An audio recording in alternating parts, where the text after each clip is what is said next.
Bismillah, Assalamualaikum warahmatullahi wabarakatuh. Puji syukur saya panjatkan atas kehadirat Allah Subhanahu wa Ta'ala yang telah memberikan saya kesehatan dan kesempatan sehingga saya masih bisa menyelesaikan tugas video saya dengan baik.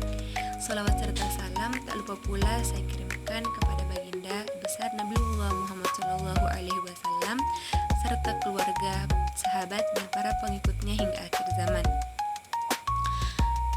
Perkenalkan, nama saya Nurul Asiza dengan NIM 2505015015003, mahasiswa program studi Pendidikan Bahasa dan Sastra Indonesia, Fakultas Bahasa dan Sastra, Universitas Negeri Makassar, kelas A, angkatan 2025.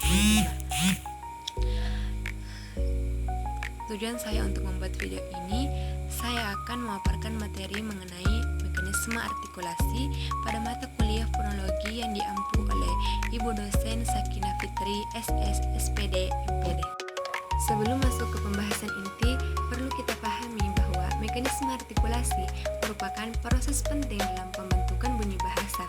Melalui proses ini, alat manusia bekerja sama untuk menghasilkan berbagai bunyi yang kita gunakan dalam berkomunikasi di kehidupan sehari-hari.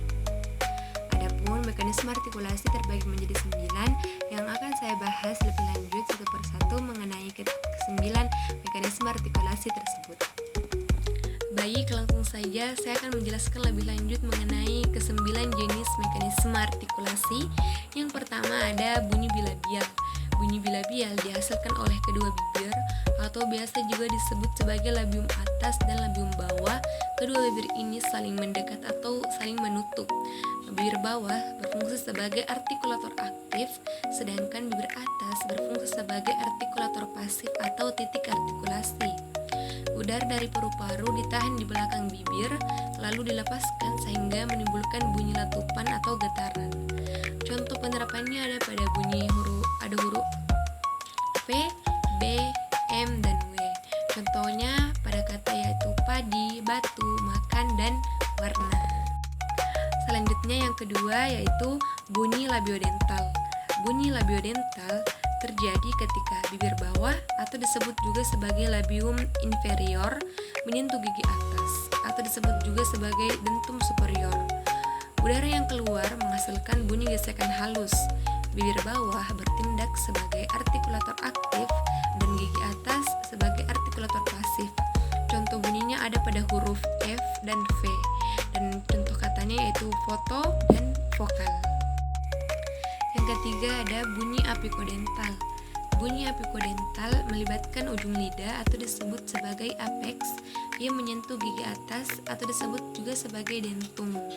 Bunyi ini termasuk dalam kelompok konsonan letup atau nasal, tergantung pada cara udara dikeluarkan. Jenis ini umum ditemukan dalam beberapa bahasa daerah seperti bahasa Jawa. Contoh bunyinya ada pada huruf T, D, dan N. Contoh katanya yaitu pintu, dadi dalam bahasa Jawa, dan minta. Yang keempat ada bunyi apiko-alveolar.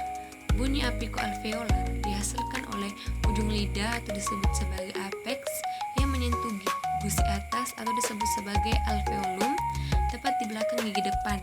Ujung lidah bekerja sebagai artikulator aktif, sedangkan alveolum menjadi titik artikulasi. Contoh bunyinya ada pada huruf L, D, dan N. Contoh katanya yaitu lilin, duduk, dan nama. Selanjutnya ada bunyi laminopalatal. Bunyi laminopalatal terbentuk ketika tengah lidah atau lamina menempel atau mendekati langit-langit keras atau disebut sebagai palatum. Udara yang melewati celah sempit antara keduanya menghasilkan bunyi dengan kualitas khas yang agak mendesis. Contoh bunyinya ada pada huruf C, J, N, dan S. N di sini dan S ini ditambah dengan huruf Y di setelahnya. Bisa terdapat pada kata nyanyi dan syarat. Yang selanjutnya yang keenam yaitu bunyi dorsovelar. Bunyi dorsovelar dihasilkan oleh pangkal lidah atau disebut sebagai dorsum yang menyentuh langit-langit lunak atau velum. Biasanya termasuk bunyi-bunyi letupan dan sengau di bagian belakang rongga mulut. Contohnya ada pada huruf K, G, X, dan N. Penerapan pada kata yaitu kaki, gigi, akhir, dan nganga. Bunyi velar adalah salah satu bunyi yang paling umum dalam bahasa di dunia. Selanjutnya yang ketujuh yaitu dorso-uvular. Bunyi ini terjadi ketika pangkal lidah atau dorsum menyentuh atau mendekati anak tekak atau juga biasa disebut sebagai uvula. Udara yang keluar menghasilkan bunyi bergetar atau bergesek di bagian belakang mulut. Contohnya ada pada huruf Q seperti huruf Qaf dalam bahasa Arab, R atau Pro seperti bahasa Perancis atau bahasa Arab.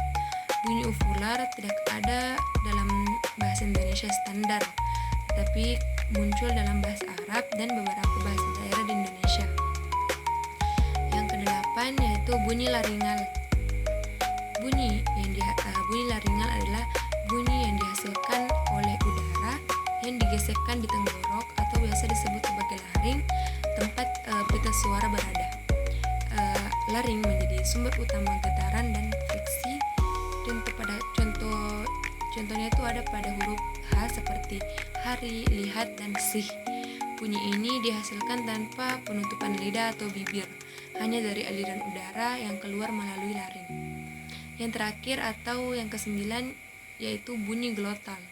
Bunyi ini dihasilkan oleh celah atau disebut glotis di antara pita suara yang tertutup sebagian atau seluruhnya. Ketika glotis tertutup lalu dibuka tiba-tiba, udara keluar dan menciptakan hentakan kecil. Contohnya ada pada huruf hamzah atau a seperti jeda pada kata pa'u yang ada dalam kata bahasa Makassar atau maaf. Bunyi ini sering disebut sebagai glotal stop dan dalam banyak bahasa daerah di Indonesia. Bunyi ini punya fungsi pembeda makna. Baik, itu saja yang mungkin bisa saya jelaskan di video kali ini. Semoga dapat bermanfaat bagi teman-teman sekalian dan terutama untuk diri saya sendiri. Mungkin cukup sekian, kurang dan lebihnya mohon dimaafkan. Wabillahi taufiq wal hidayah. Wassalamualaikum warahmatullahi wabarakatuh.